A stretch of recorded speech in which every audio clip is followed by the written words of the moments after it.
Bienvenidos a interbolivia.com. Pastilla informativa. Vamos a empezar esta tercer conversatorio o monólogos, pero también siempre a partir de toda la alimentación que ustedes nos generan con preguntas, con propuestas, con observaciones, con críticas, con planteamientos y con pensamientos también de manera siempre muy clara y muy decidida.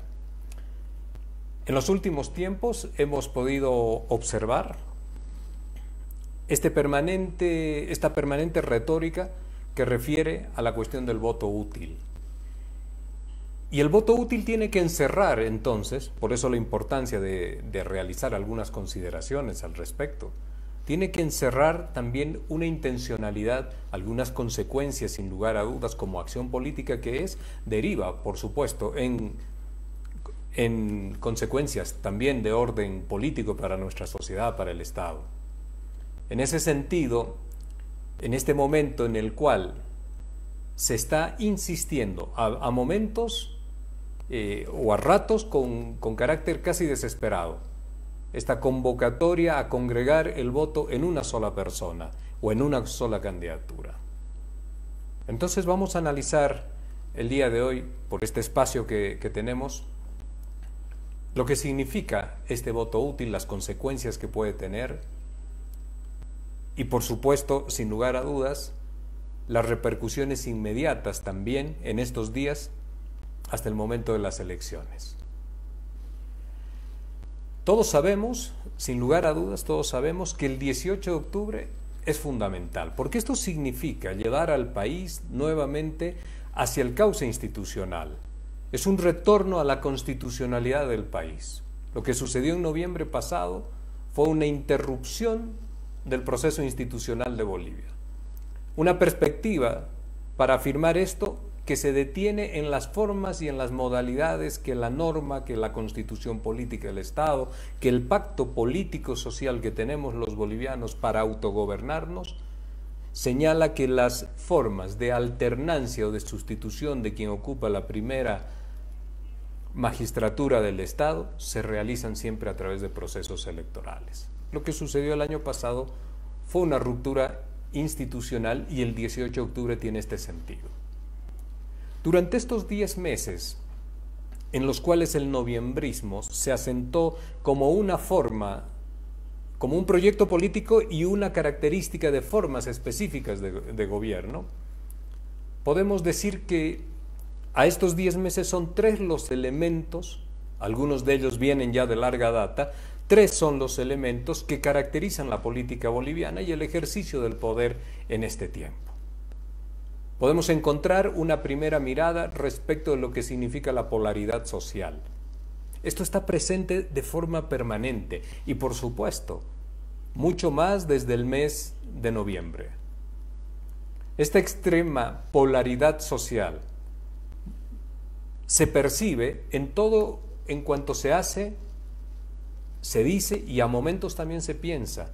Surge, por supuesto, a consecuencia de una visión que se ha instalado en el país y que es una visión dicotómica de la realidad. Esto es la imposibilidad de comprender un contexto, un escenario político que no sea reducido únicamente para poder referirse a él, para poder analizarlo o expresar, referirse a través solamente de 2 opciones. Esto significa el bloque social, el bloque del MAS y el bloque anti-MAS. Este es el clivaje que se ha instalado en el país en estos últimos tiempos con una carga de exacerbaciones de un lado y del otro muy fuerte, muy grande.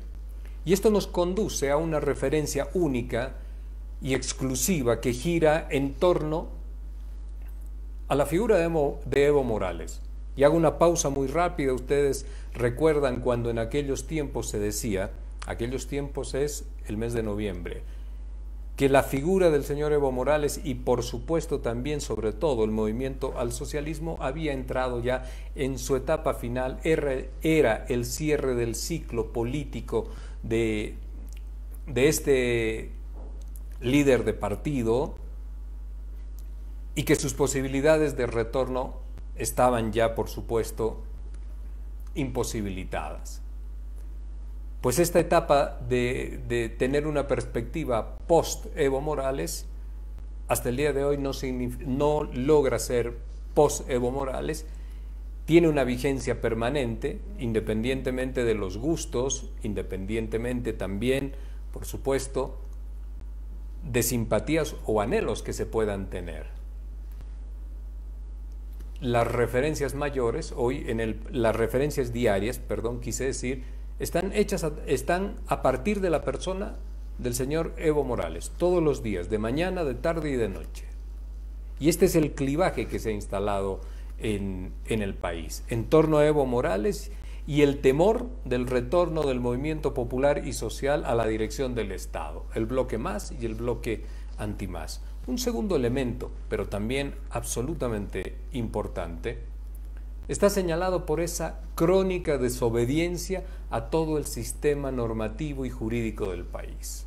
Esto está instalado de manera recurrente. Independientemente de la forma, de la antigüedad, de la autoría de las leyes y del conjunto de normas que existen en el país, el poder político, desde hace muchos años ya en Bolivia, intenta, o de manera reiterada, desoye lo que significa, manda y señala el conjunto de normas y de leyes en el país.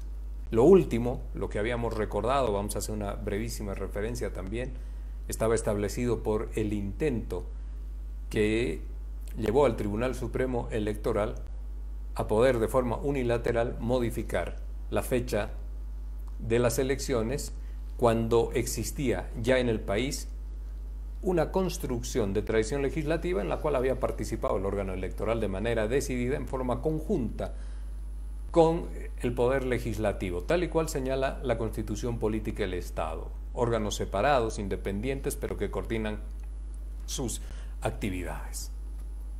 Y hay un tercer factor que se hace evidente en la presencia de la enorme corporatividad mediático-empresarial, que es la que determina y la que modula la agenda de prioridades temáticas que deben ser debatidas, que deben ser instaladas en las portadas de la atención mediática, y a la cual todos nosotros tenemos que prestar una particular atención y en algunos casos también de forma insistente, permanente, referirnos con visiones de análisis. Ahora, estos tres factores que le estoy señalando, la polaridad social, la crónica desobediencia de todo el sistema normativo y jurídico del país y la presencia de la corporación mediático-empresarial, estos tres factores se entrecruzan en este 23 de septiembre, no específicamente en el día de hoy, sino en todo este tiempo, camino al proceso electoral. Lo hicieron ya antes con la instrumentalización de la pandemia. Y recordemos ahí que el día 21 de junio, ustedes recuerdan, cuando se promulgó a desgano la ley 1304 que establecía el rango de tiempos para que el Tribunal Supremo Electoral determine la fecha electoral hasta la fecha de realización del proceso electoral hasta el 6 de septiembre.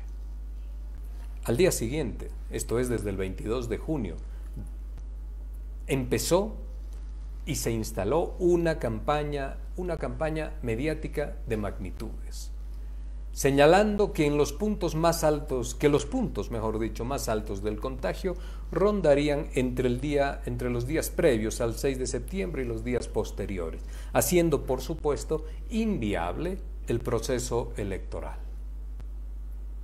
De ahí en adelante, todos los días, se construyó, hablo del 22 de junio, se construyó en palabras, discursos, imágenes y en relatos una sensación que se podía bien resumir en la también dicotomía salud o política. Algo que un candidato terminó expresando o sintetizando al decir estamos asistiendo a un suicidio colectivo. El resultado de aquello fue tener que debatir sobre lo oportuno de atender la salud de la población o la salud institucional del Estado, que también era fundamental y que también era vital para el conjunto de la ciudadanía, para la otorgación de formas de autogobierno o de formas pactadas de gobernarnos. Y gobernarnos siempre significa en función y en criterio de igualdad, donde la función está siendo delegada a una persona, y esto es a través de un proceso siempre, por supuesto, electoral. En esto que les relato, en la modificación de las fechas, de las muchas fechas que hemos tenido que ir, o de las varias fechas que hemos tenido que ir viendo cómo se postergaba el proceso electoral, del 3 de mayo a un intento en los primeros días de agosto, al 6 de junio, para que finalmente fuera ya de forma inevitable y a disgusto del poder político actual, sea señalada en el 18 de octubre. En la desobediencia crónica de las leyes, el 23 de julio, ese día fue cuando el Tribunal Supremo Electoral le anuncia al país que se iba a modificar la fecha en función de la pandemia, pero además de informes que provenían del comité científico. Ese comité científico que usted, sin lugar a dudas, el día de hoy no sabe si todavía se reúne, no conoce cuáles son sus principales intervenciones o sugerencias, y tampoco algún documento público. Y en la resolución que postergó el proceso electoral, o que pedía postergar el proceso electoral al 18 de octubre, tampoco estaban los documentos anexados para que los conozca la ciudadanía. Un misterio hasta el día de hoy quién firmó el documento del comité científico, o cuáles eran los documentos, los informes que señalaban que había que postergar el proceso electoral, que era prácticamente inhumano realizar elecciones el 6 de septiembre. Documentos que señala esta resolución del Tribunal Supremo Electoral, que refieren a la Organización Panamericana de la Salud, a la Organización Mundial de la Salud, a médicos salubristas, a epidemiólogos del país, a la unidad que depende del Ministerio de la Presidencia, que es UDAPE. Un conjunto de informes y de documentación que no se encuentra anexada, que no es pública y que no se la conoce. Esto para desobedecer de manera crónica, en una conducta reiterada, y le digo desde hace ya mucho tiempo, desobedecer aquello que la tradición legislativa había señalado. Elecciones, una ley para el cumplimiento de elecciones el día 6 de septiembre. Hemos presenciado también, y hemos sido de cierta forma obligados a debatir, a intercambiar criterios, a explicar, a recibir críticas, también a algunos adjetivos, por contradecir este relato oficial, en la perspectiva siempre del análisis. Por ejemplo, a contradecir y afirmar y demostrar que no existió fraude, que la palabra fraude en realidad aplica a al informe de la Organización de Estados Americanos. Obligados también a contradecir y afirmar que en el mes de noviembre, que los movimientos sociales y populares, que el MAS y que el factor Morales era, independientemente de lo que vaya como ansia o pretensión política, una realidad con la que se debía trabajar para buscar consensos, acuerdos y estructurar el proceso que iniciara la pacificación del país, porque a raíz de los hechos sucedidos en noviembre, Bolivia, la sociedad boliviana había quedado fragmentada en medio de una enorme grieta entre los sectores urbanos y de clase media y los sectores populares y sociales. Y esto lo tuvimos que decir cuando el relato oficial era otro. Y contradecir también y afirmar y demostrar que el único camino al cual tenía opción el noviembrismo, y esto ha sido durante meses, al cual tenía opción el noviembrismo y el esquema de poder que lo estaba acompañando, era la salida electoral. Muchos hemos puesto, ustedes, sin lugar a dudas, los primeros, hemos puesto lo mejor de nosotros en diversas formas para tener el proceso electoral ahora señalado con una norma como corresponde, señala y manda la ley 018 del órgano electoral plurinacional, en su artículo 24, en su inciso 2, señala claramente esto. Y finalmente se ha impuesto este criterio, pero han pasado muchos meses. Han pasado muchos meses de tener que rebatir, discutir y escuchar también argumentos empujados desde esta corporación mediática, empresarial. Hemos tenido también que contradecir y explicar que lo ocurrido a fines de julio y los primeros días de agosto con aquellas movilizaciones tenía un objetivo urgente: asegurarle al país continuidad institucional. La institucionalidad tiene diversas formas de presentarse. Esta vez, en aquellas movilizaciones, era reforzar y fortalecer la certidumbre de convocatoria al proceso electoral. Ustedes han escuchado que el relato oficial construyó un escenario de drama extremo, con camiones de oxígeno transitando por las carreteras, con convoys de oxígeno, y un relato, por supuesto, de muertos a consecuencia de ellos, y seguramente de personas fallecidas, seguramente, como todos los días. Porque ahí la pregunta es, hoy que aumentan los contagios, que sigue produciendo la pandemia y la presencia del COVID-19 en el país. Hoy que ya estamos en alrededor de 131.500 contagios, que han fallecido el día de ayer 39 personas. Hoy los titulares, si usted revisa rápidamente, todo el sector informativo de los diferentes medios, han relegado la cuestión del COVID-19 a algo apenas referencial. Ya no es el centro, y no es el centro porque la agenda ha cambiado y porque la electoralización del país se ha impuesto. Y usted podría preguntarme si esto es bueno. Esto es bueno, que la electoralización del país se haya impuesto, pero no que se abandone el drama que viven miles de bolivianos y las insuficientes y negativas respuestas que se tiene de manera constante a la cuestión de la pandemia en el país. Ya hemos liberado las actividades y tendríamos que preguntarnos aquí qué es lo que ha cambiado, haciendo un paréntesis, referenciando a lo hecho ante el COVID-19. ¿Qué es lo que ha cambiado en el país respecto de las atenciones sobre la pandemia? No llegaron nunca los respiradores, las pruebas de contagio no se realizan, no sabemos hasta el día de hoy cuántas pruebas de contagio se realizan. Tenemos la posibilidad, como lo está viviendo Europa, de que venga la segunda ola de contagios.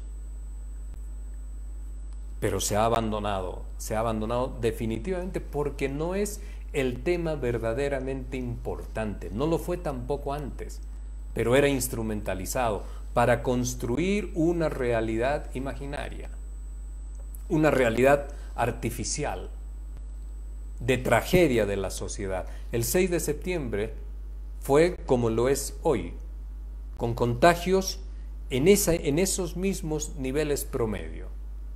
Sin embargo, todo el relato y la narrativa estaba puesto sobre una tragedia a vivir los primeros días de septiembre, de forma tal de que esto permita e imposibilite el proceso electoral.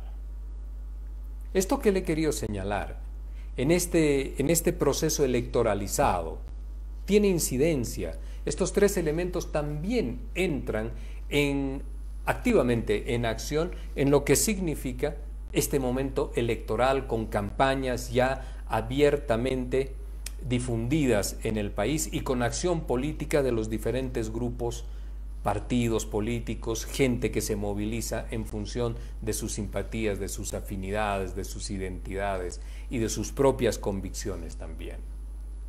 En este escenario, esta retórica que le he señalado para postergar elecciones, para poder establecer la cuestión de los oxígenos, el dramatismo de aquellos momentos, etcétera, estas agendas para tratar de degradar a un candidato o perseguir a algunos dirigentes o excluir del proceso electoral a una determinada sigla, estos elementos que los incorpora la corporación mediática empresarial también están en este momento incluidos y ya tratando de ser implementados para que la opinión pública, a través de un permanente referenciar y escuchar discursos, noticias, referencias, análisis, etcétera, imágenes, por supuesto, gráficas, pueda tomar una postura de sentido común por la vía de lo que se está intentando señalarle o conducir o inducir, mejor dicho, a la población. La presión mediática, podemos observar esto que le digo, porque la presión mediática, social y política está establecida y es una mecánica implementada para que algunos candidatos bajen, por supuesto, sus candidaturas. Una retórica también discursiva que se conoce y que usted la escucha de forma permanente para que el más no vuelva nunca más. Y esto es de forma permanente, en algunos espacios de manera indisimulada. Intentos también, pedidos y reuniones para agrupar a toda la derecha del país sobre una sola candidatura.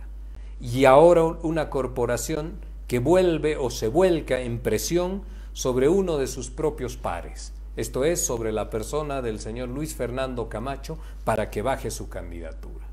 Y finalmente también vemos que en lo discursivo se está buscando implementar en la sociedad el concepto de voto útil. Entonces acá la cuestión a analizar está sobre la base de dos preguntas.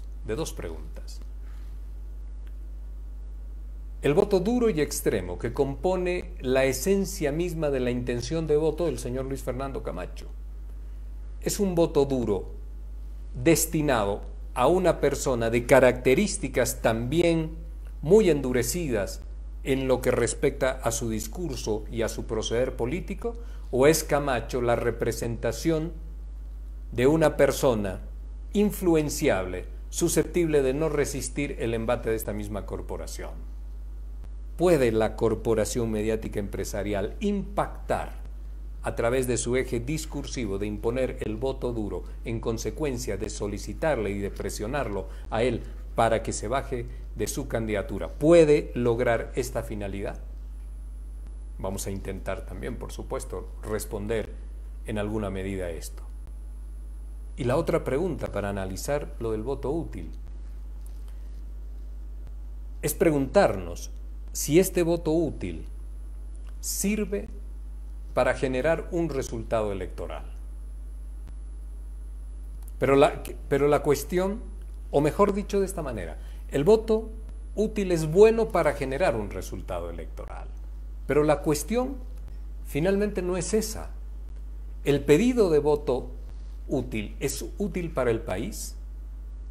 ¿Es útil para el Estado boliviano? ¿O es únicamente útil para un sector de la población? Y entonces inmediatamente acá preguntarnos cómo incide el voto útil sobre la estabilidad, sobre la gobernabilidad futura del país, sobre el proceso de pacificación.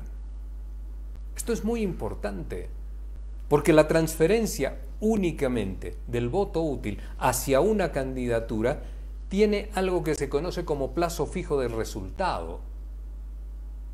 Esto significa que el 18 de octubre concluye, pero al país le esperan, después de aquello, después de ese día y de ese evento, al país le esperan largas jornadas para intentar, después de que haya pasado la euforia electoral de todos, para intentar resolver esta crisis multisectorial en lo inmediato. Entonces, lo económico, lo sanitario, lo educativo, que es patético, la situación en la que el país está viviendo. y por supuesto la crisis política social. La implementación, si es que lo recogen y lo toman los diferentes candidatos, de esto que significa la construcción de esta pacificación necesaria, con la debida complementariedad social y con el respeto y la aceptación de las diferencias y el concepto básico de tolerancia y de respeto hacia el otro. Lo que decía Pablo Zárate Vilca en 1899 en la proclama de Caracollo: pedimos respeto recíproco, de todos los lados, pero respeto recíproco. Entonces, en función de estas dos preguntas, empecemos y hablemos y establezcamos algunas consideraciones sobre Luis Fernando Camacho y su incidencia en la elección. ¿Y por qué el señor Luis Fernando Camacho? Porque el poder regional de Santa Cruz es absolutamente determinante en este proceso electoral. Para que usted vea que esto que le estoy señalando tiene pleno sentido. Ya el señor Carlos Mesa está instalado en Santa Cruz, porque la pérdida de alrededor de 30 y algo más puntos porcentuales en la última encuesta le señala que si el señor Camacho, que está en tendencia ascendente, que ya tiene el 31% en el departamento de Santa Cruz, que en votos válidos eso se va a traducir en una votación todavía mayor, que si llega hacia el 40%, el señor Mesa obtuvo el año pasado el 46%, esos votos que gane el señor Camacho los pierde el señor Mesa, no los pierde Luis Arce y David Choquehuanca, los pierde el señor Mesa, porque están en el mismo bloque del anti-más que hemos señalado. Entonces es muy importante hablar de Luis Fernando Camacho, de el impacto y la incidencia que él tiene sobre este proceso electoral, del poder regional de Santa Cruz y de la presión que se ejerce en este momento para que el señor Camacho baje su candidatura. Y acá tenemos que empezar señalando y diciendo que la realidad electoral de Luis Fernando Camacho, del señor Camacho, es que tiene una intención de voto, reiteramos, una intención de voto en Santa Cruz con tendencia a crecer.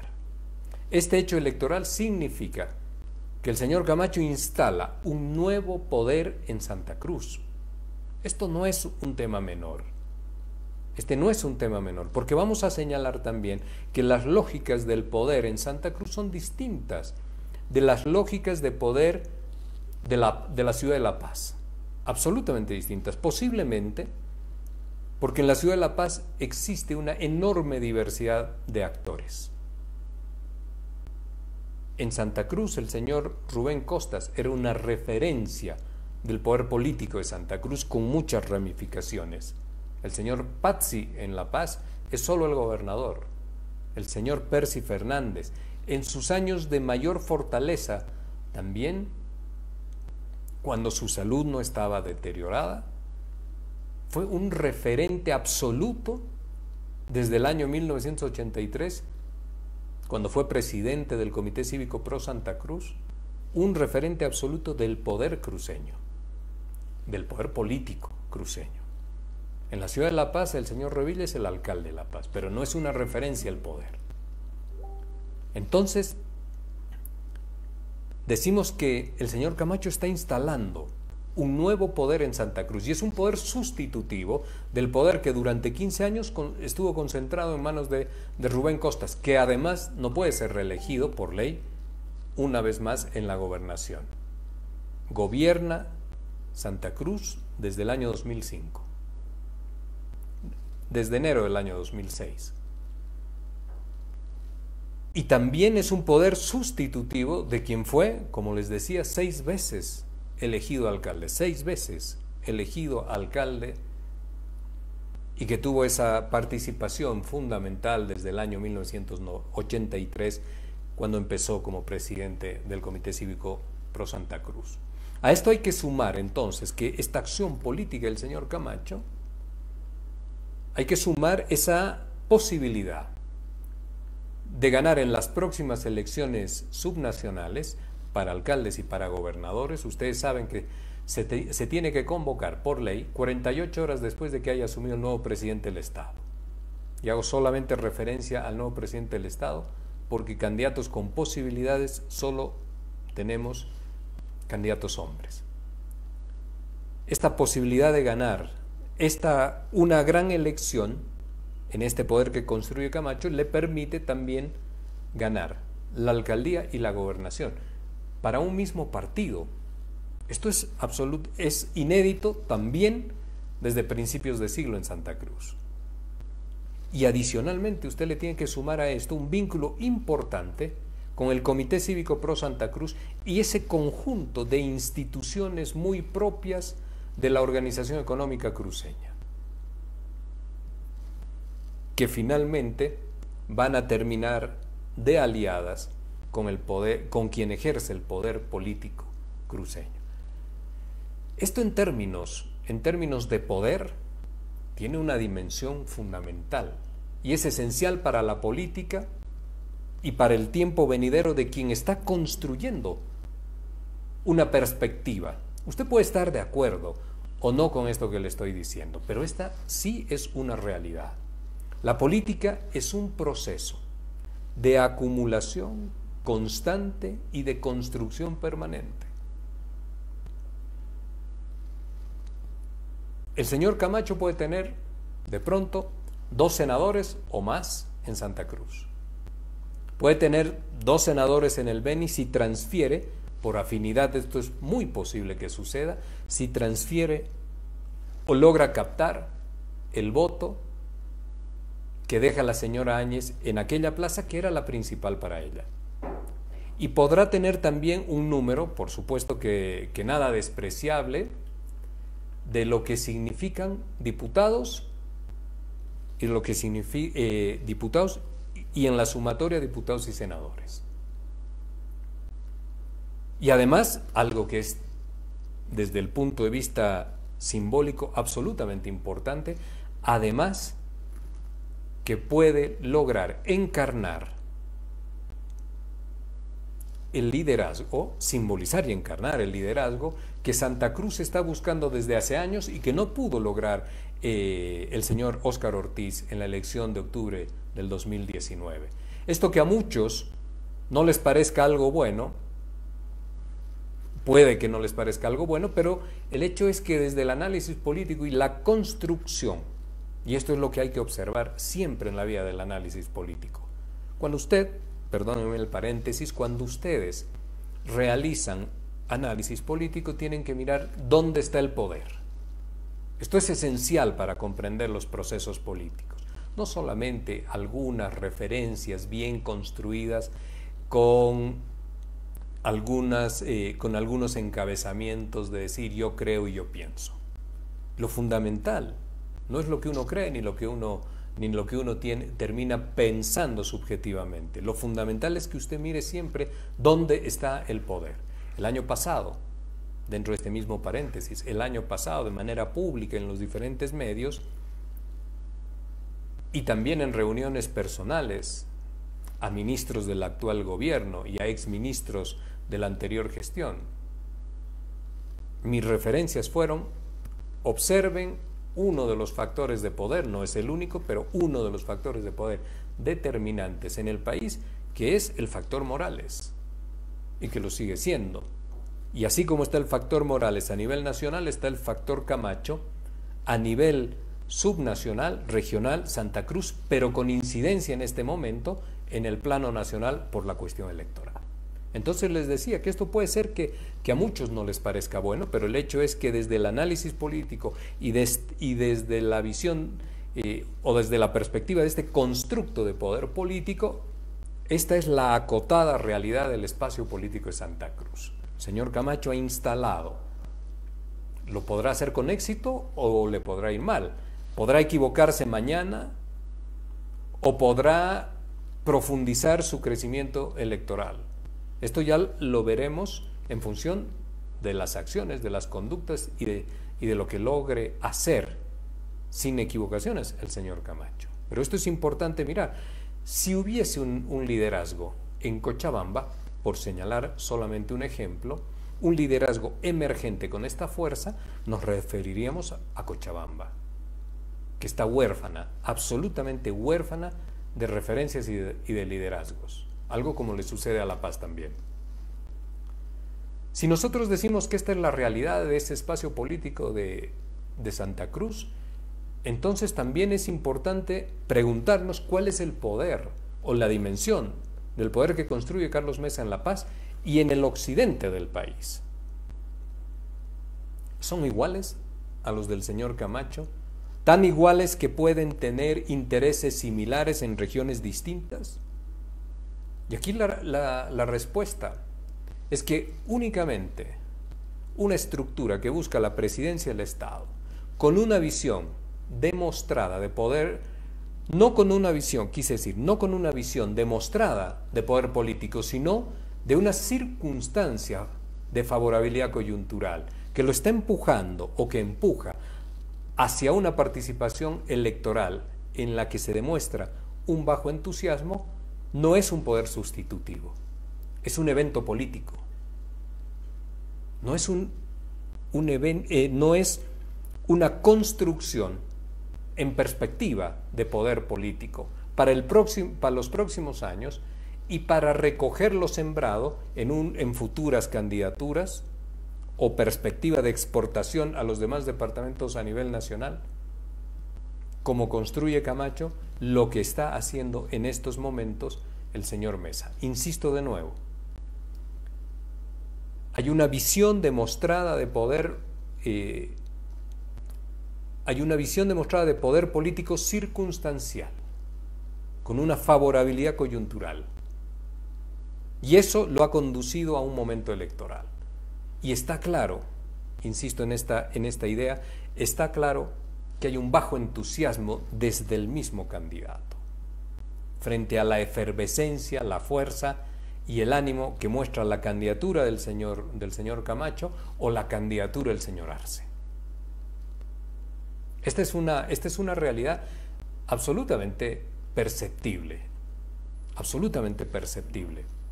Y si esto es perceptible, pues hay que decirlo. Este bajo entusiasmo es lo que impide cautivar entonces.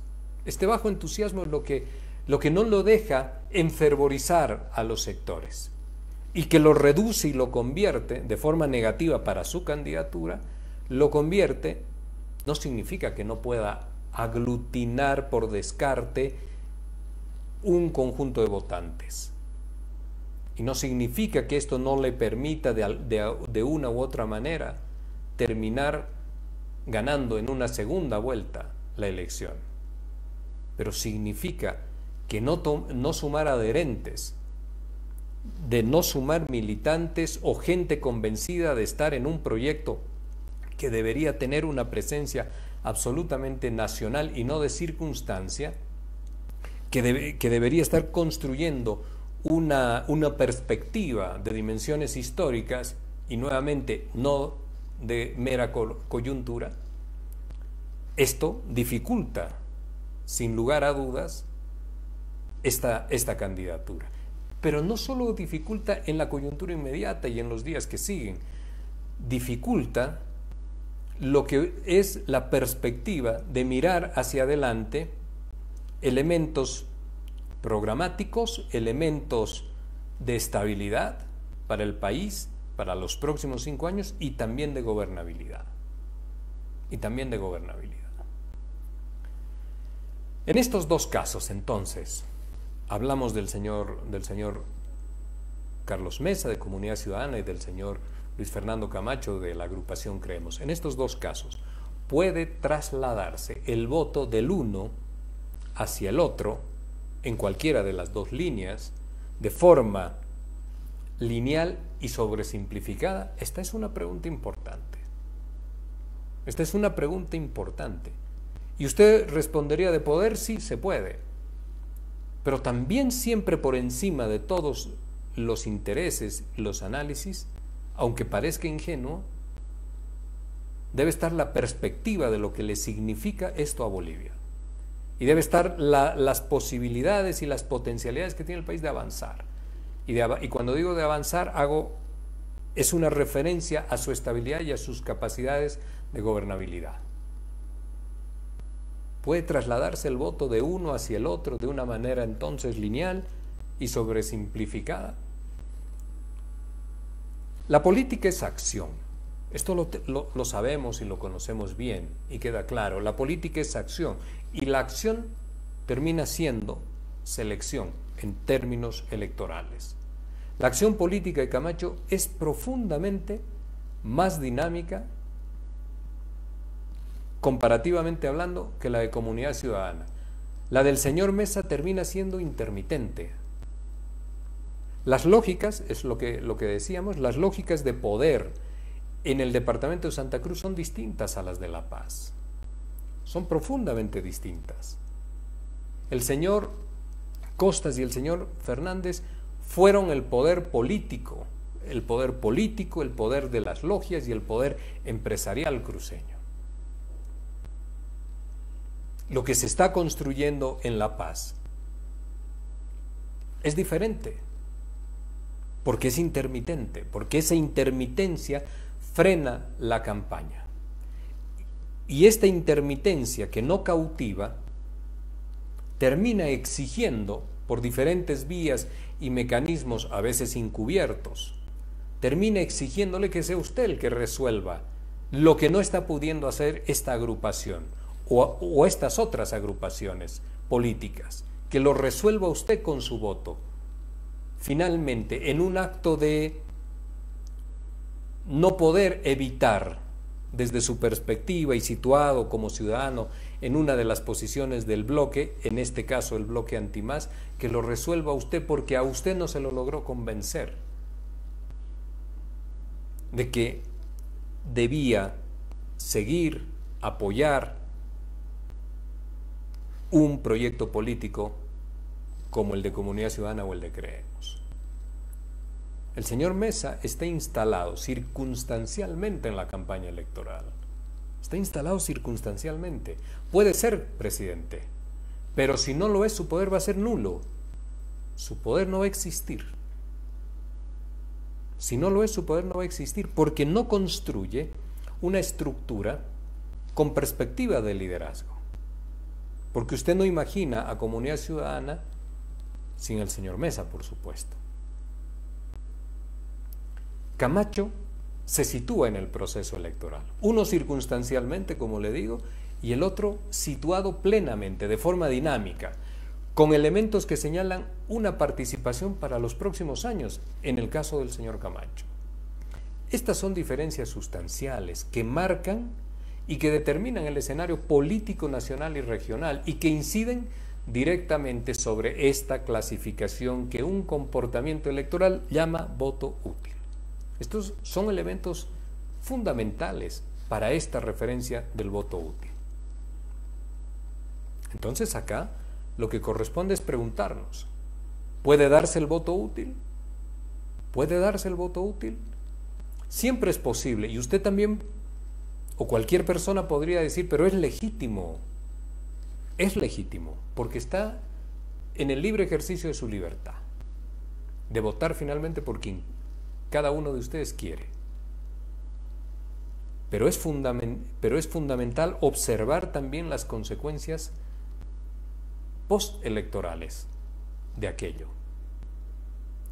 Las consecuencias sobre el Estado, por supuesto, pero también en las expectativas que cada uno de los ciudadanos en Bolivia tiene respecto a lo que puede ser una próxima gestión, independientemente de quién gobierne. El voto útil es para el Estado, la sociedad, la estabilidad social, la política y para la economía.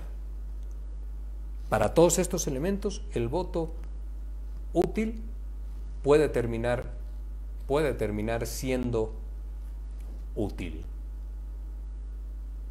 Pero la crisis generada desde noviembre pasado, cuando digo puede terminar siendo útil, es en el plazo fijo, en lo inmediato. En lo inmediato. Se piensa, se imagina y se construye rápidos argumentos de asociar que la estabilidad social y política y económica del país se va a lograr consolidar porque en una segunda vuelta existe una enorme votación para el candidato elegido y no hay otra posibilidad porque solamente se tienen dos opciones, pero básicamente ya está distribuida las fuerzas sobre la Asamblea Legislativa y con acuerdos a la vieja usanza de la época de los años 90. Se puede mirar o se puede creer de que con esto es suficiente para dar la gobernabilidad.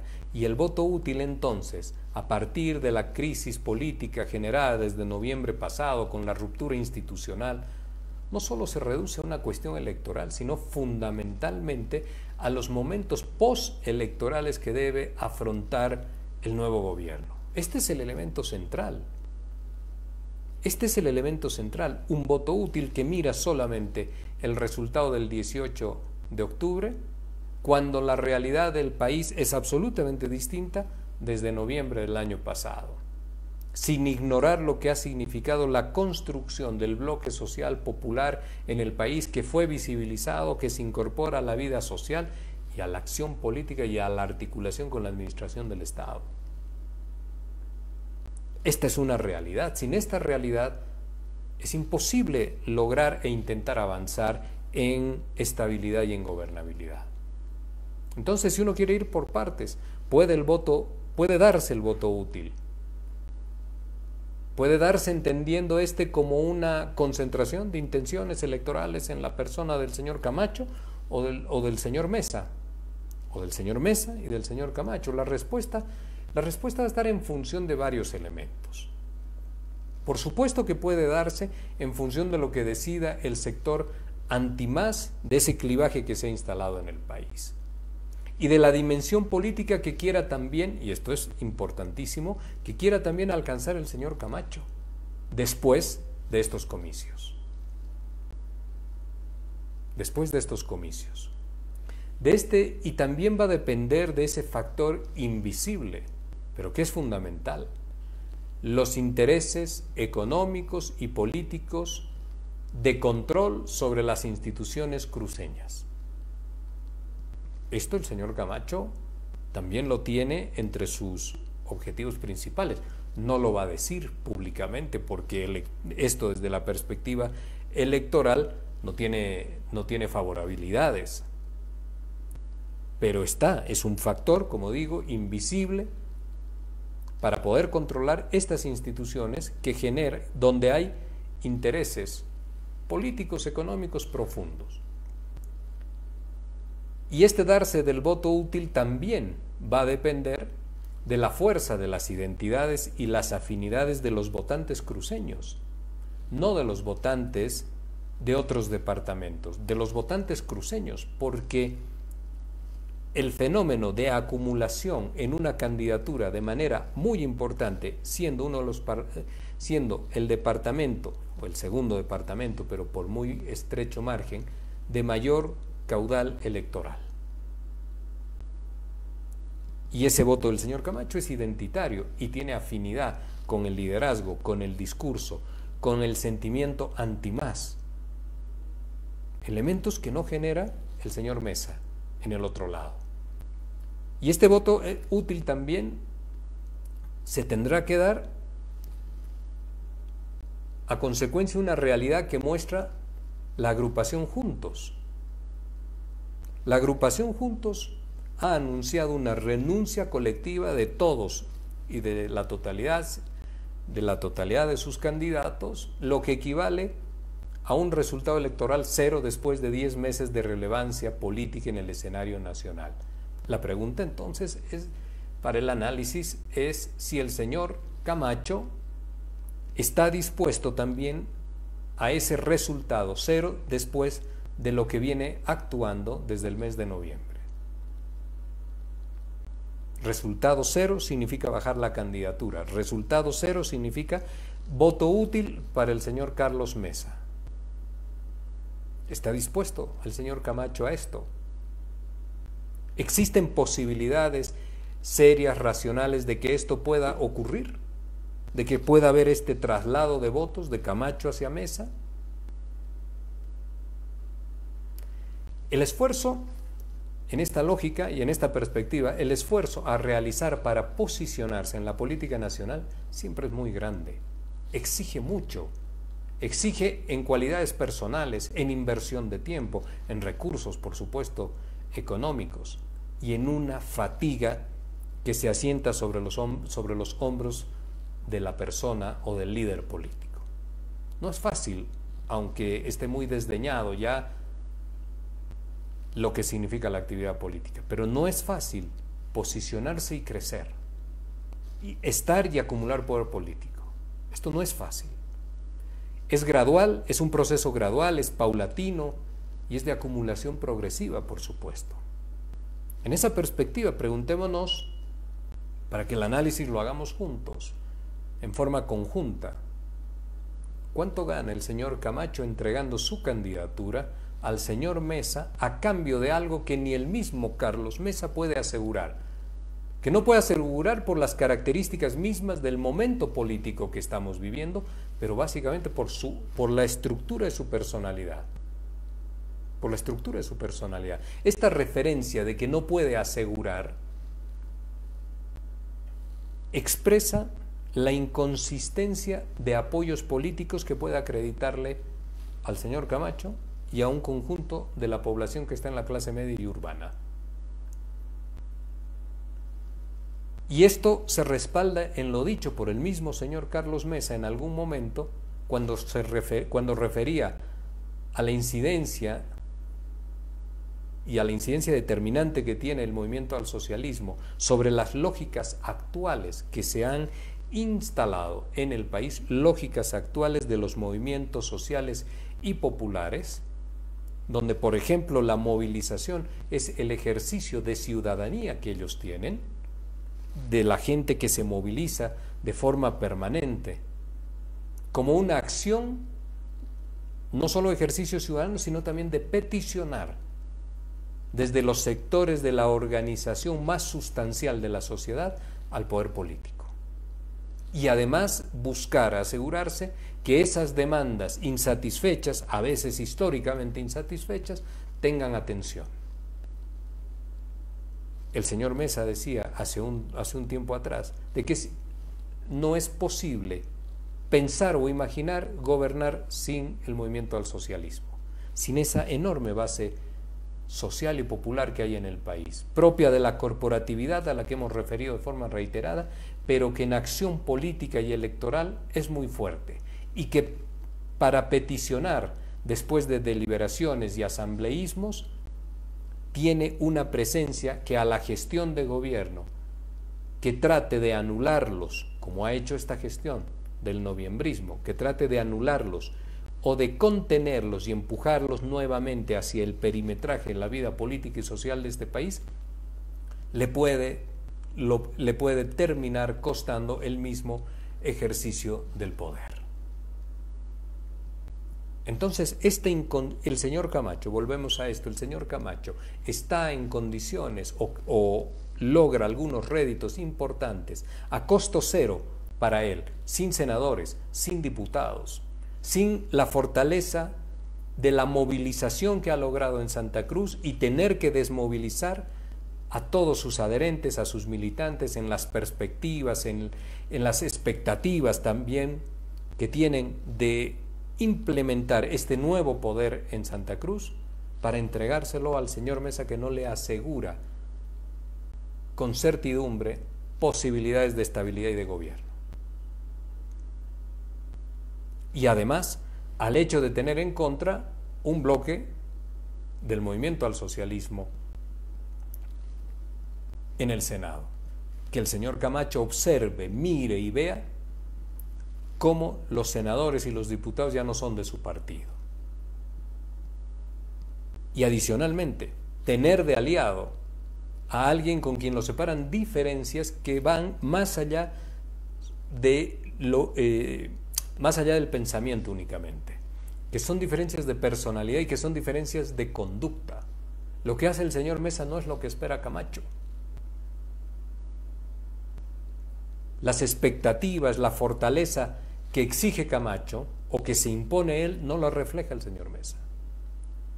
Son diametralmente lo opuesto, y eso el país, en una eventualidad o en un eventual gobierno de comunidad ciudadana del señor Carlos Mesa con una alianza del señor Camacho, eso el país lo tendría que soportar en lo que se refiere a inestabilidad y a incertidumbre. A inestabilidad y a incertidumbre. Entonces la cuestión es preguntarse si el voto útil es útil. En la polaridad electoral del país hoy tenemos una buena parte del electorado que se ha independizado, y esto es importante. Hay un electorado que se ha independizado desde hace mucho tiempo. La muestra de ello está en la apelación desesperada, tanto en octubre del pasado año, pero también en los anteriores procesos electorales, en una apelación desesperada de los diferentes partidos políticos que se instalan en este sector del centro hacia la derecha del escenario electoral, clamando por la no dispersión o disgregación del voto, implorando porque este voto se pueda concentrar en una persona, y para lograr eso instalar un discurso de miedo, instalar un discurso de temor, pero que adicionalmente tiene enormes elementos, no unos cuantos, enormes elementos que lo circundan, que están en el problema irresuelto que tiene el país de la cuestión racial y de la cuestión étnica y del desprecio hacia una clase. Imagínense este escenario de esa gran masa electoral independizada que puede votar o por Camacho o por Áñez en su momento o por Carlos Mesa, pero que se va moviendo sin definición en el espectro nacional, y que los políticos, para poder conseguir su apoyo, le instalan una sensación de miedo y de terror respecto a lo que puede venir en el país. Esta es la consecuencia, por supuesto, de años en la oposición. Hablo de estos últimos 15 años en la oposición, desde la crisis del año 2003 específicamente, sin la preocupación de construir liderazgos estudiados en la realidad nacional, con conocimientos de esas formas vivenciales y societales que tiene nuestra sociedad y que se encuentran profundamente distantes de los salones urbanos, pero que constituyen el estamento social el estamento social cotidiano de nuestra sociedad. 17 años en el exilio para no construir una visión moderna de la derecha, pero moderna. Es una derecha que debió haber sido capaz de estructurar y proponer una visión de país y de sociedad para los siguientes 25 años. Una visión de derecha que aglutine y concentre entusiasmos y confianzas. Por esto no aglutinan el voto, por esto no lo concentran, porque no hicieron todo aquello, porque no sucedió aquello. La visión de sociedad que muestran es una apuesta por la unilateralidad, por esa unilateralidad tan propia del pensamiento único, sin contrastación, y muy asociado profundamente, emparentado con lo subjetivo, con posturas personalísimas, con visiones cortas, sin pensamientos propios y con actos emocionales disfrazados de verdades y de realidades artificiales. Un grupo de políticos que después de casi 2 décadas, son 17 años desde el 2003, 17 años, estamos cerca del 17 de octubre, un día antes del proceso electoral. Un grupo de políticos que se muestra vacío de ideas, con una visión de Estado y vacío de ideas y con una visión reducida de lo que significa el Estado, de lo que significa la sociedad y de las capacidades que le pueden demostrar a los bolivianos en la lógica de un planteamiento que resignifique lo que es el Estado, las necesidades inmediatas que tiene de acercarse hacia la sociedad, de superar o de comprender el momento que vive el país en la salud, en lo educativo, en lo organizacional, en lo social. Estar de espaldas a la presencia de un enorme estamento social que históricamente pidió ser incorporado y que ahora existen todavía lógicas de querer construir obviando esta realidad. Después de 2 décadas, como les decía, la derecha del país no fue hacia adelante. Decreció política y culturalmente, pero también socialmente, para resumir su mirada de sociedad a un solo elemento presencial, lo urbano y las lógicas de clase dominante. 2 décadas para no hacer nada, para intentar seguir siendo los mismos aquellos que en el año 2003 entraron en una profunda crisis política. Y hago un paréntesis, mire usted la crisis política del año 2003 que le costó en realidad su misma presencia política al movimiento nacionalista revolucionario, su extinción, su desaparición, y con ella al movimiento de la izquierda revolucionaria, al MIR, con ella y con ellos también a Acción Democrática Nacionalista y al movimiento Bolivia Libre, a toda la gente de la partidocracia tradicional de aquellos años. Aquella crisis no es la misma de noviembre del año pasado, porque no son iguales, porque aquello era partidocracia, esto es corporatividad social y popular, que no están en crisis, que pueden tener divergencias, que pueden tener diferencias de las formas de articular su unidad, pero no es una crisis identitaria, y que sienten que su empoderamiento les permite nuevamente ser opción política, real, además real como dicen las encuestas. Entonces, vamos de nuevo, 2 décadas, 20 años para tener una corta mirada de lo que la sociedad necesita, lo que el Estado requiere, y una mirada puesta únicamente sobre lo urbano y sobre una lógica nuevamente de reeditar conceptos viejos de clase dominante, que no han funcionado, que cambiaron en los hechos de octubre del año 2003. Una derecha entonces que demuestra ansias por crear personas de un mismo perfil ideológico, estético, académico, sin la diversidad cultural, que es ese hecho que expresa la riqueza de un pueblo.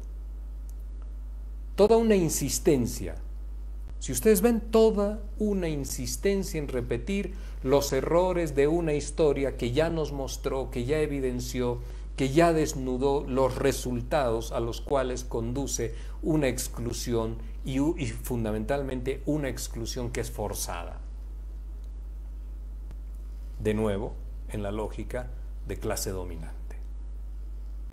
Este pedido a la no dispersión del voto, a los sectores de clase media, un pedido a los sectores de clase media, a los sectores urbanos, bajo la asustada lógica del voto útil, nos obliga también a deconstruir lo que es el voto útil y a observar sus caracterizaciones y, por supuesto, sus consecuencias. Por supuesto, sus consecuencias. Lo primero que podemos decir es que busca polarizar la elección entre el señor Arce Choquehuanca y el señor Mesa Pedraza. Y en esta intención, y esta es la retórica discursiva de la corporación mediática empresarial a la que me refería al empezar este espacio. En esta intención, decía, en una primera apariencia, para que la gente se sienta identificada, la gente del bloque antimás, le habla de impedir la victoria en primera vuelta del señor Arce y del señor Choquehuanca. Pero en realidad hay también existen otras profundas intencionalidades como consecuencia directa. Lo primero es que es una visión reduccionista que busca crear en los hechos algo similar a lo que es un bipartidismo, que distribuye el poder bajo lógicas únicamente del bloque más y del bloque antimás, sin la agrupación Creemos, sin el señor Camacho, sin el señor Pumari como actores políticos. En ese bipartidismo es la situación cómoda de ser inevitablemente una referencia política sin capacidades de haber congregado el voto porque sedujo un programa político, un liderazgo y una visión de Estado. Es un discurso del miedo para simplificar la realidad y la vida política de una agrupación, de un partido político en este caso. Esta intención electoral encierra adicionalmente otro elemento profundo: el bloqueo de los sectores medios y urbanos, de los sectores más conservadores, vinculados a la acción política del occidente al poder emergente de Santa Cruz, al poder emergente del oriente. Esto está claro. Un voto útil, llamado útil, que deja un enorme vacío al poder de Santa Cruz y al poder de Luis Fernando Camacho.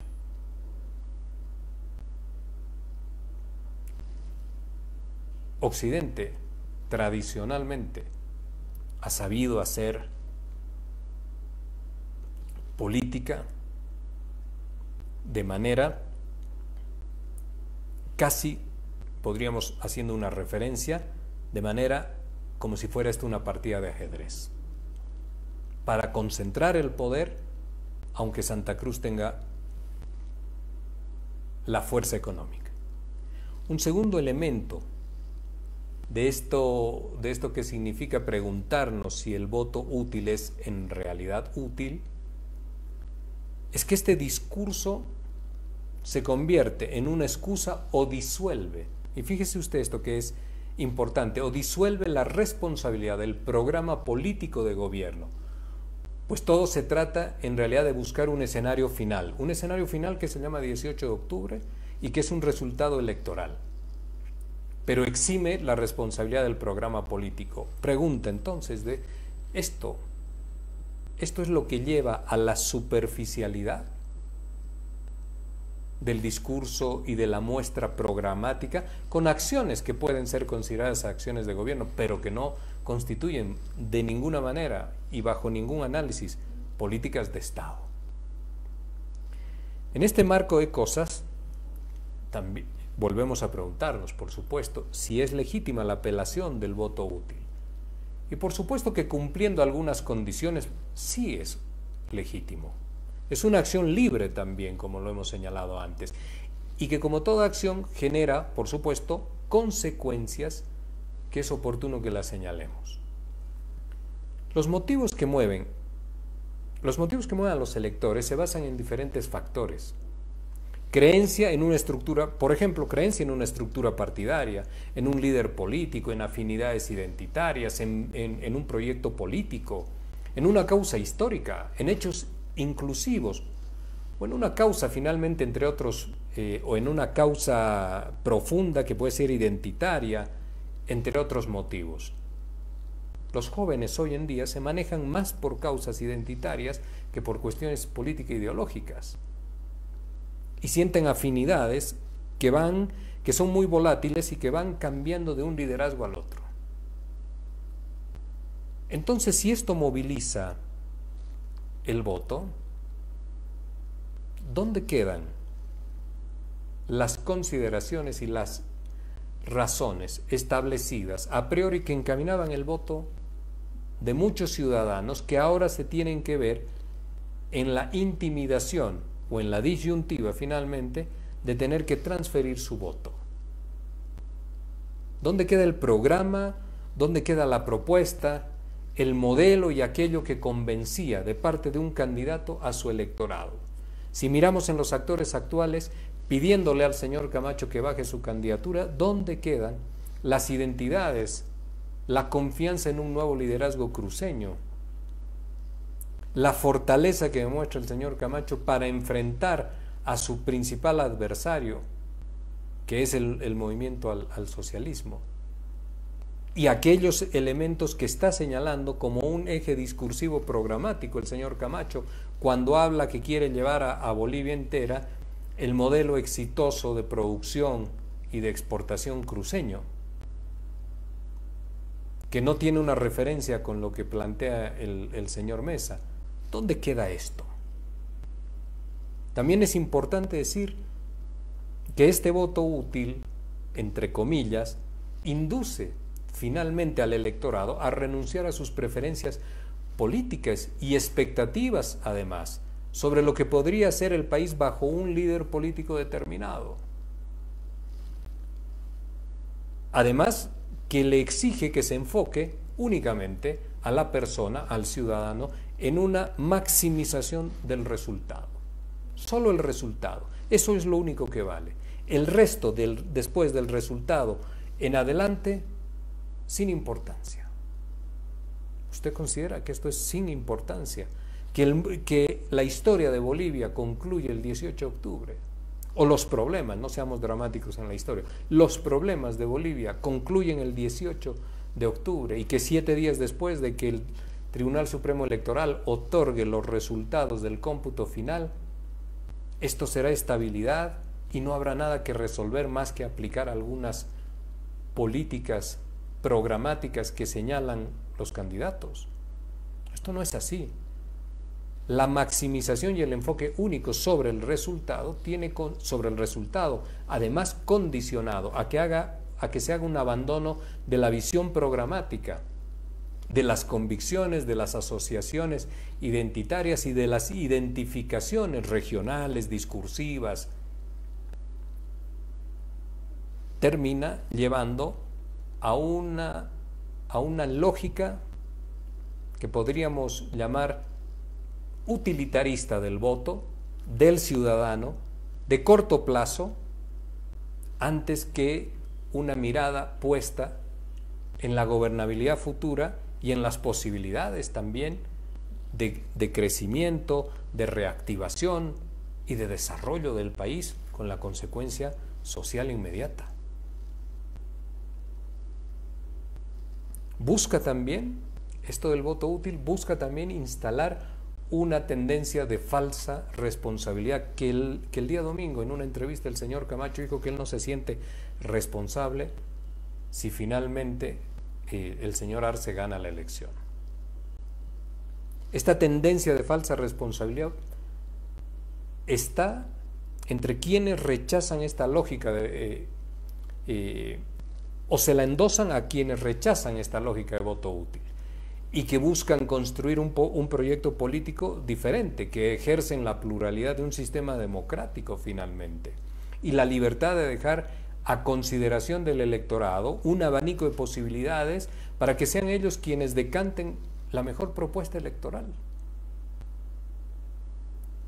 Las acusaciones de responsabilidades que buscan efectos inmediatos, censuras colectivas, esto en realidad degrada la calidad democrática, pero también la obligatoriedad que tiene un candidato con algunas perspectivas en un acto de liberación de culpas de comunicar y establecer una debida conexión y empatía con la población para sumar adherentes a su programa y a su candidatura. Pregúntense ustedes, el voto útil, cuando la responsabilidad de aglutinar y de conglomerar y de concentrar el voto está en el candidato o en el partido político, la agrupación, en el binomio, en función de la propuesta que le hacen, de la propuesta electoral, de la visión de país, de la capacidad de construir pacificación, paz, estabilidad, inclusión, desarrollo económico, políticas sociales, perspectivas de una mejor vida, opciones de educación para los hijos, salud. Esto lo tiene que plantear el candidato, no se lo puede dejar a usted como responsabilidad inmediata. Esto es entregar, como decíamos, un cheque en blanco. El pedido de voto útil es la entrega de un cheque en blanco a quien no se esfuerza por aglutinar, a quien no logra empatizar con la ciudadanía, a quien no logra tampoco diseñar un modelo de país que cautive, a quien quiere quedar exento de la responsabilidad de desarrollar una visión de sociedad para los próximos 25 años, a quien se le exige que sea inclusivo y que sea tolerante en la confección de su visión de país, porque este es un país plural, diverso, distinto. Esto es endosarle, insisto en esto es traspasarle, y de forma lineal, aquí sí aplica el concepto de forma lineal, la responsabilidad al ciudadano. Esto exime de esfuerzo al candidato y a sus colaboradores si es que algo no sale como se había pensado. Si algo no está bien, es el ciudadano. Igual que la pandemia. En la pandemia éramos los ciudadanos finalmente los responsables de contagiarnos o no. El Estado levanta las manos. El Estado levanta las manos. Un fracaso electoral de una estructura política no puede ser responsabilidad de la gente. No tiene sentido esto. Es una intimidación innecesaria al ciudadano, que es una lógica constante que se aplica en el país. Una intimidación también al ciudadano de que su tragedia sanitaria en realidad es responsabilidad únicamente de él. Quédese en su casa, querían decirle. No salga, no se contagie, quédese en su casa. Un último elemento, un elemento más importante en esto del voto útil es la preferencia que se le está otorgando a lo pragmático antes de lo programático. Pragmatismo. El pragmatismo no tiene visión de país, el pragmatismo se acomoda a las circunstancias. Todo puede ser bueno y todo puede ser malo.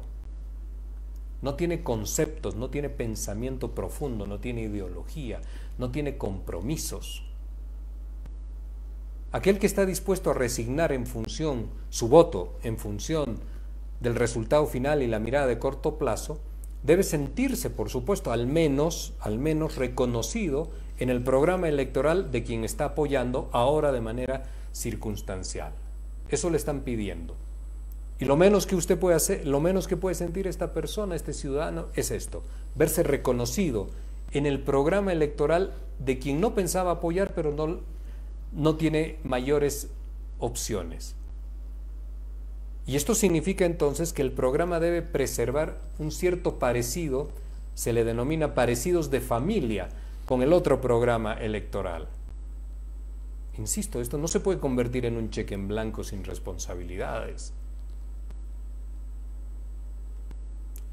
El candidato de Comunidad Ciudadana está pidiendo un cheque en blanco, está pidiendo en los hechos que se lo libere de responsabilidades futuras. Y digo el candidato de Comunidad Ciudadana porque se ha establecido una alianza, no escrita seguramente, de la ex candidata, de la señora Áñez, con una solicitud de traslado de voto o de petición de voto por el candidato de Comunidad Ciudadana. Obviamente que el candidato de Comunidad Ciudadana no va a hacer esa petición o establecer esa alianza con el actual gobierno, del cual se va a beneficiar sin duda, pero no lo va a hacer porque significaría tener que cargar el enorme peso de una gestión que está emparentada con lo negativo y con inconductas y malas prácticas, con una gestión deficiente.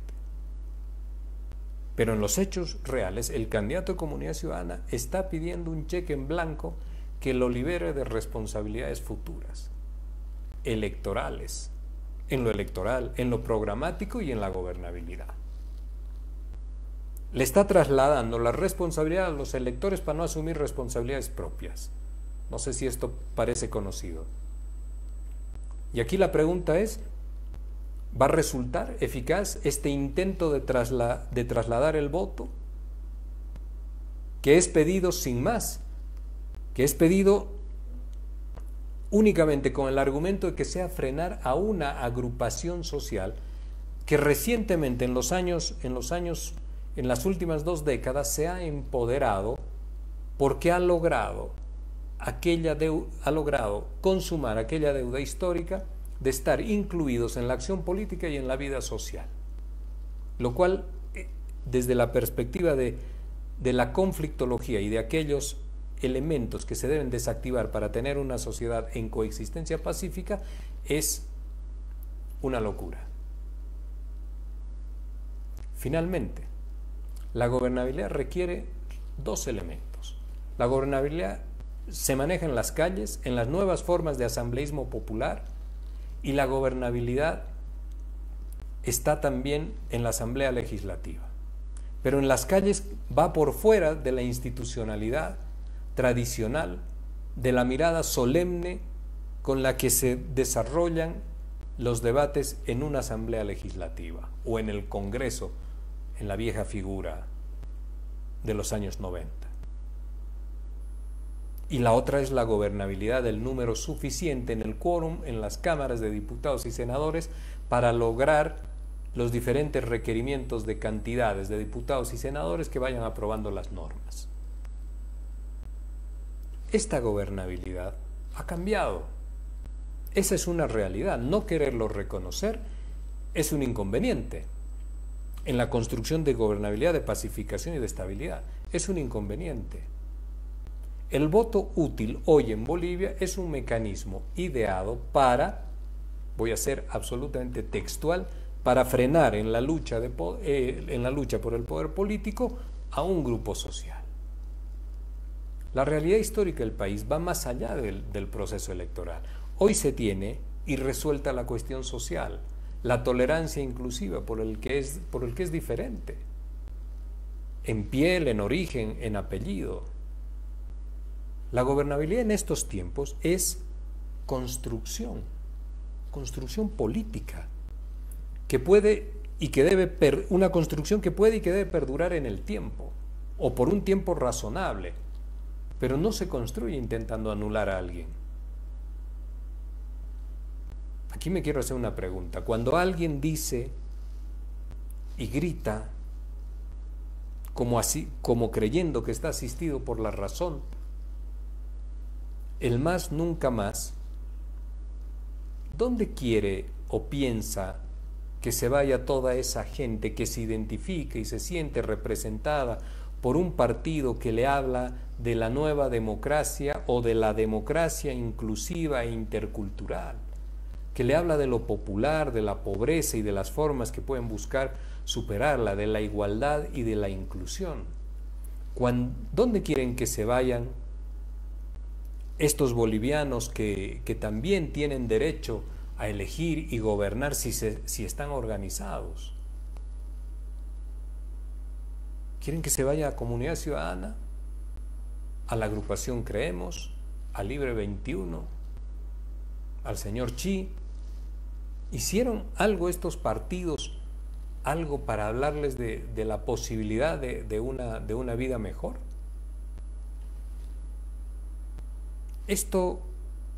Este temor del más nunca más y de asociaciones negativas, con todo lo bajo que produce una sociedad, hablar de narcotráfico referido exclusivamente hacia los movimientos sociales, hacia el trópico del Chapare, sin hacer referencias a lo que significa el narcotráfico en el departamento del Beni, por ejemplo, y las permisividades que se tienen allá. Esto de querer encasillar y estigmatizar a un conjunto de poblaciones, como si en el pasado de la democracia pactada el narcotráfico no hubiera sido un hecho que llevó por delante a dirigentes políticos, altos dirigentes políticos, que estalló en las mismas oficinas de ministerios, como por ejemplo el Ministerio de Gobierno, como si no hubiésemos tenido una serie de escándalos que fueron el conjunto de los elementos más las demandas no atendidas hacia los sectores sociales y ese afán de contenerlos y no dejarlos o no permitirles visibilizarse en la acción política, como si todo aquello no hubiese hecho crisis en octubre del 2003. Una crisis de la que no se han logrado recuperar porque hoy día no congregan el voto y están pidiendo un voto útil intimidando a la gente y buscando un voto útil para implementar ese plan, ese afán o esa mirada de clase dominante, restrictiva de los derechos sociales, conculcadora de las lógicas de la Constitución del 2009. El país hizo un esfuerzo enorme en lo que significó el proceso de inclusión, en la construcción de todo el bloque popular y social del país, como para ahora intentar, en la lógica de quienes no le proponen al país una Bolivia distinta, moderna, diferente, así sea producto de una propuesta de los partidos conservadores, pero una Bolivia creíble y posible, después de estar por 17 años con el tiempo suficiente para meditar, pensar, reflexionar y conocer lo que es este país, un país que no conocen y que por eso creen que pueden imponer por la fuerza la marginalidad nuevamente de un sector social. Lo verdaderamente autoritario es buscar formas para evitar, bajo el manto de lo democrático, evitar el ser inclusivo. Esto es un criterio verdaderamente autoritario y del que pocos se pueden sentir felices en el hecho de querer congregar, a sumar a todos, porque sus candidatos no han tenido la capacidad de ser ellos los que puedan aglutinar el voto, seducir el voto, y por ello las intenciones de voto andan dispersas por un lado y por el otro. Quiero terminar señalando esto, aunque faltan todavía varias semanas para el proceso electoral. Usted tiene que votar, en realidad, por quien quiera. Y lo tiene que hacer por convicción, nunca por miedo. Nunca por miedo. Lo tiene que hacer con libertad, en un ejercicio pleno de sus derechos y sin culpas. Que nadie lo censure porque usted no hace lo que otros están haciendo y consideran o presionan o inducen a señalar que eso es lo único que está bien. Y tiene que votar por aquella agrupación o por aquel partido que en su opinión mejor defienda el bien común de Bolivia y mejor defienda la verdad. Hay muchas opciones en el abanico electoral, lo cual es bueno, o hay varias si usted quiere, ya hay varias, lo cual es bueno. Aprovechelo y recuerde que los que le están intimidando con esta lógica y esta insistencia del voto útil, y lo intimidan seguramente desde varios escenarios, lo que quieren es arrebatarle mediante el engaño su derecho a votar en libertad, porque solo piensan en sí mismos, no piensan en usted y no piensan tampoco en Bolivia. De nuevo, vote por quien usted quiera y hágalo por convicción, nunca por miedo. Vote con libertad, no con culpas, y no deje que nadie lo intimide. El voto útil es la consecuencia de no haber podido construir algo que lo convenza o que convenza a los ciudadanos bolivianos, a la población, de aglutinar. Entonces, cuando no tuvieron esa capacidad, buscan que el responsable sea usted, y a usted, para que haga lo que esperan, lo quieren llenar de miedo. Vote pensando en Bolivia y vote pensando en sus derechos, en su libertad y por quien usted quiera, y por convicción, nunca por miedo, nunca por miedo. Les quiero agradecer, como siempre, ¿no? Ustedes, esperemos que esta vez no se caiga la cámara como la anterior vez. Ustedes son muy buenos conmigo por mantenerse en este espacio por 1 hora y media, escuchando a una persona hablar. o intentando a esta persona que haga hacer algunas reflexiones. Por eso, por esa amabilidad y por esa paciencia y por ese estar siempre ahí, yo les quiero dejar un enorme cariño y un enorme abrazo, un fuerte abrazo a todos y cada uno de ustedes. Reflexionemos estos días sobre lo que va pasando en el país e imaginemos esa sociedad y ese Estado que podemos construir para 25 años, donde todos en un plano y en un marco de igualdad nos sepamos respetar, el respeto recíproco, y sepamos convivir y tolerar lo que cada uno es. Nacimos con el color que tenemos, con los apellidos que tenemos, con los nombres que tenemos y en un determinado espacio territorial. Pero lo verdaderamente importante es que de corazón, de conciencia, de ánimo y de sentido común, de un positivo sentido común, podamos construir una sociedad donde todos nos respetemos y coexistamos en paz, en tranquilidad y en complementariedad social, ayudándonos unos a otros y marcando y diseñando una misma agenda entre todos. Esta es la posibilidad que tenemos hacia adelante. Insisto mucho en esto. Cuando vote, hágalo por convicción, no lo haga por miedo. No deje que nadie lo intimide, porque es usted y su voto, y nadie puede intimidarlo para endosarle una responsabilidad que en realidad era responsabilidad de otros. Dios mediante, siempre vamos a estar el próximo sábado, acá con un tema más de respecto a las elecciones, hasta el día 18 de octubre y seguramente después también haciendo algo más, siempre comunicándonos. Cuando ustedes quieran escribir, dejan sus mensajes. Yo a veces no logro responder rápido, pero intento hacerlo, intento comunicarme con ustedes. Les agradezco, que tengan buenas noches. Nos vemos el sábado.